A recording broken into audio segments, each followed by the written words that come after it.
If you are wondering if there is a charger included inside the box of OnePlus 15R, then the answer actually depends on your country or region.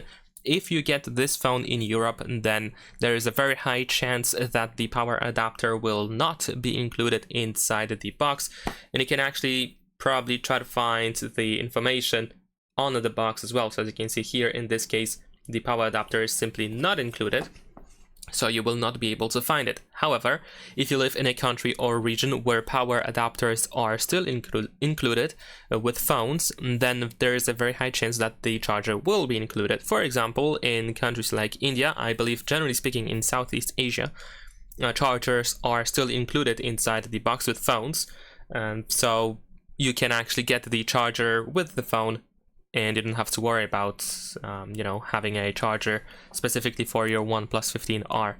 And that's pretty much it. Leave a like and subscribe.